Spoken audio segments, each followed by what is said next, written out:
monde, c'est toujours une émotion renouvelée de vous avoir avec nous lors de cet événement.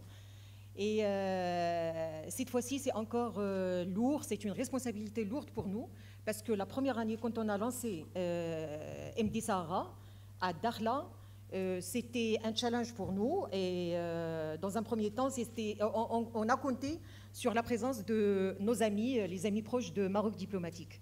La première année, la deuxième année plutôt, ça a commencé à prendre forme. Et cette année, on voit très bien que ça prend une dimension, je dirais, grâce à la présence de nos amis très proches, bien évidemment, ça prend une dimension internationale. Ça veut dire que la responsabilité est doublement lourde pour nous, Maroc Diplomatique. Et merci pour votre confiance, merci pour votre présence.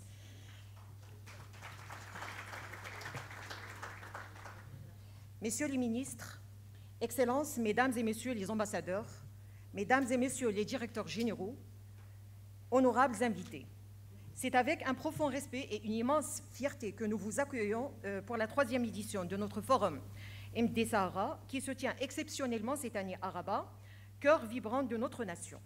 Aujourd'hui, nous abordons un thème de portée majeure, Façade Atlantique 2030, une vision royale pour une ère de connexion et de prospérité transcontinentale.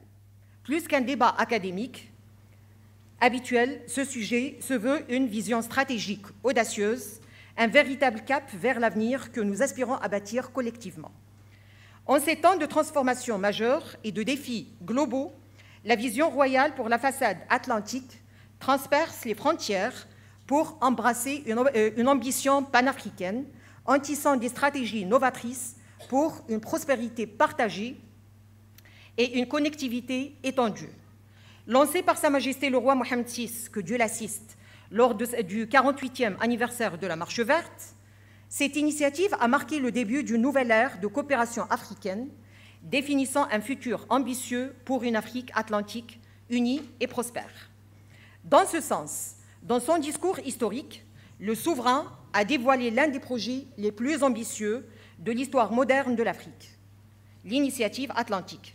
En élargissant l'accès à l'océan Atlantique pour les États du Sahel, cette initiative émerge comme un pilier central de la politique extérieure du Maroc, renforçant les liens du Maroc avec ses voisins du Sud et établissant une nouvelle priorité à l'échelle nationale et continentale. Il est important donc de souligner que cela représente l'aboutissement d'un long parcours et d'un virage stratégique pris par le Maroc il y a des années. Le Royaume ayant compris il y a plus de 20 ans que le projet d'union du Maghreb n'allait pas aboutir, s'est concentré sur sa façade atlantique pour atteindre ses ambitions de développement pour lui-même et pour le continent. C'est pourquoi il a ratifié la Convention internationale sur les droits de la mer de 1982 et initié en 2009 le processus des États africains atlantiques. En 2015, Sa Majesté a inauguré depuis l'Aïoun le nouveau plan de développement économique et social des provinces du Sud, comprenant des projets majeurs tels que le port de Dakhla Atlantique et la voie express Tiznit-Dakhla. Notre forum s'aligne sur ces orientations, percevant l'Atlantique non comme une limite, mais comme un pont dynamique, facilitant un dialogue enrichissant entre continents. Cette vision envisage une coopération internationale plus étroite, une solidarité renforcée et un partage plus équitable des richesses.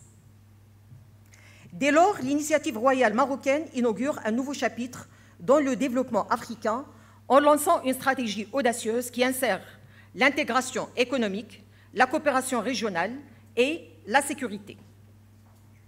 Dans cette perspective, l'initiative atlantique répond audacieusement aux défis contemporains en envisageant une croissance mutuellement bénéfique, respectueuse de l'environnement et qui renforce nos liens culturels et économiques transatlantiques. Aussi, cet engagement se manifeste-t-il par des investissements considérables dans les infrastructures, l'éducation et la technologie, créant un écosystème fertile pour l'innovation et l'entrepreneuriat.